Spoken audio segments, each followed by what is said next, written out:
15 شعبان کی رات میں ہمارے ملکوں میں، جو ہمارے عجمی ملک ہیں، اس میں وہ کچھ ہو رہا ہے جو نہ میرے نبی نے کیا، نہ صحابہ نے کیا، نہ تابعین نے کیا۔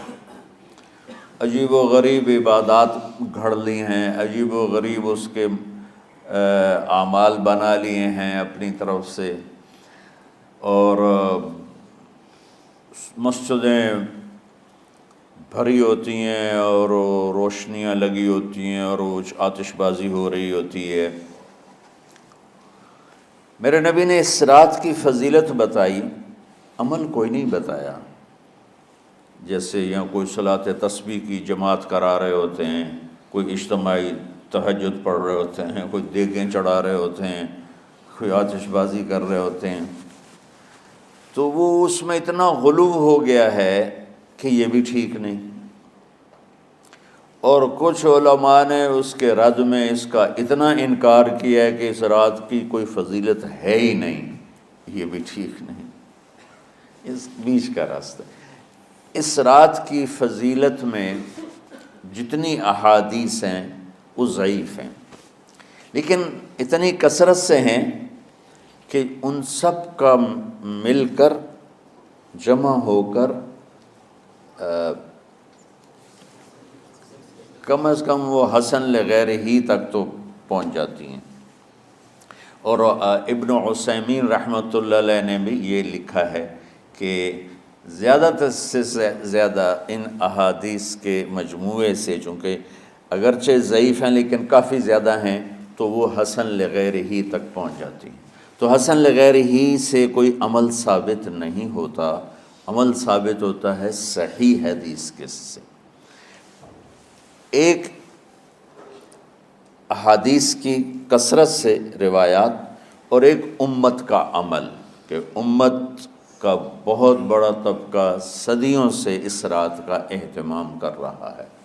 لیکن کچھ عرصہ پہلے تک اہتمام تھا دن میں روزہ رکھنا، رات کو کوئی نوافل پڑھ لینا، کوئی دو چار زیادہ پڑھ لینا، لیکن اب یہ ڈھول تماشے جو اب شروع ہوا ہے، اس کا تو کوئی وجود ہی کوئی نہیں ہے۔ تو اس رات کو اللہ تعالیٰ نے مبارک بنایا، اور حدیث پاک میں آتا ہے کہ اللہ تعالیٰ اس رات میں ساری دنیا کے لوگوں کی بخشش فرماتا ہے، سوائے 5 آدمیوں کے۔ 5 کے سوا سب اہل ایمان کی بخشش ہو جاتی۔ مشرک، المشرک، پہلا مشرک، دوسرا مشاحن، مشاحن کیسے کہتے ہیں؟ دل میں بغض رکھنے والا، کینہ رکھنے والا۔ تیسرا مسبل ازارہ، اپنے پاجامے شلوار چادر کو ٹخنوں سے نیچے تک لے جانے والا، لیکن ایک شرط کے ساتھ کہ وہ تکبر کی وجہ سے ہو، سستی کی وجہ سے ہے، غفلت کی وجہ سے ہے۔ چونکہ جب آپ نے ایک مرتبہ اس کے بارے میں بات کی تو حضرت ابوبکر صدیق نے کہا، یا رسول اللہ، میری چادر، عرب چادر باندھتے تھے، جیسے ہمارے پنجاب کا لباس چادر تھا، اب وہ کم ہو گئے۔ ہماری تو بزرگ عورتیں بھی اور مرد بھی سب چادر باندھتے تھے، شلوار کا تو کسی کو پتہ ہی نہیں ہوتا تھا ہمارے بچپن میں۔ یہ تو پھر آہستہ آہستہ جب تعلیم آئی تو شلوار دیہاتوں میں بھی اور شہروں میں عام ہو گئی۔ تو اگر وہ اس لیے لٹکا رہا ہے کہ طبیعت میں تکبر ہے، پھر اس وعید کا وہ حقدار ہے۔ اگر ویسے اس کی نیچے جا رہی ہے تو میرا مالک ایسا، وہ تو ہے ہی رحیم و کریم، ہے ہی رحیم و کریم، ہے ہی رحیم و کریم، صرف شلوار نیچے لٹکانے سے وہ اتنی شدید سزا دے۔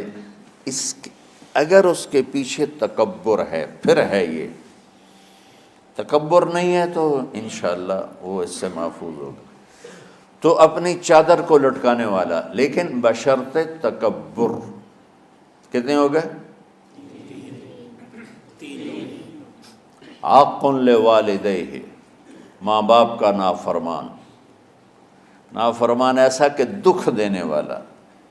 چھوٹی موٹی اونچ نیچ تو ہر بچے سے ہو جاتی ہے، نہیں، جن نے والدین کو ٹکڑے ٹکڑے کر دیا ہو اور ان کو دکھ دے دے دے دے کے ان کا سینہ چیر دیا ہو.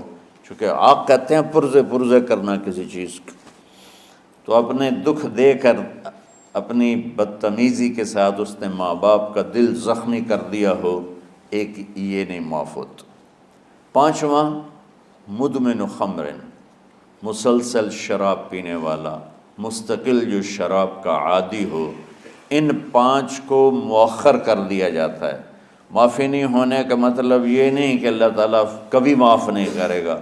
معافی نہ ہونے کا مطلب یہ ہے کہ یہ پانچ ایسے گناہ ہیں کہ اس کی وجہ سے بخشش رک جاتی ہے. اگر وہ شرک سے نکل آئے، وہ کینہ سے نکل آئے، وہ تکبر سے نکل آئے، وہ والدین کی نافرمانی سے نکل آئے، شراب چھوڑ دے، تو ان کی بھی بخشش ہو جاتی. جب کوئی توبہ کرے گا فوراً بخشش ہو جائے گی. نہ 15 شعبان کی ضرورت ہے، نہ لیلۃ القدر کی ضرورت ہے، نہ بیت اللہ جانے کے ساتھ توبہ کی شرط ہے.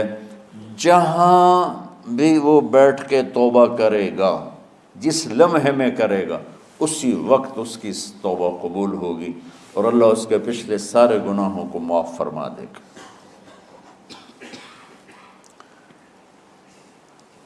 دن کا روزہ، رات کا قیام، زیادہ زیادہ قیام سے مراد نوافل ہیں. کوئی گھر میں پڑھ لے، کوئی مسجد میں پڑھ لے.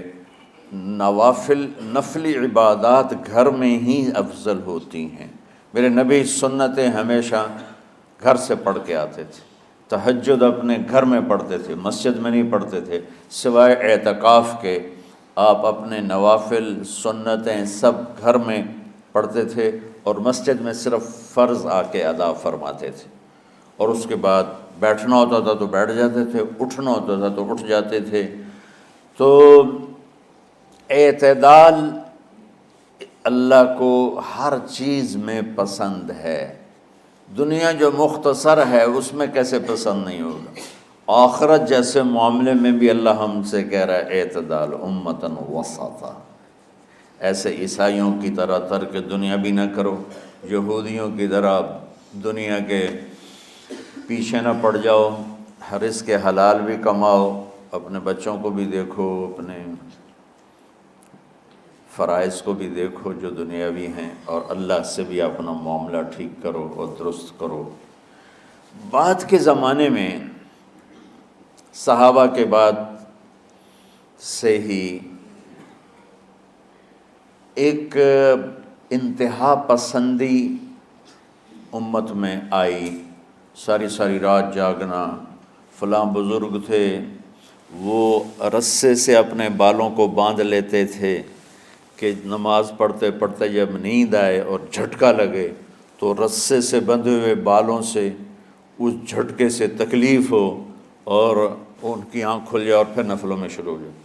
ایک فلاں بزرگ تھے وہ اپنے آنکھوں میں نمک کا سرما لگاتے تھے تاکہ آنکھیں جل جائیں، اس میں وہ جلن پیدا ہو جائے اور نیند اڑ جائے.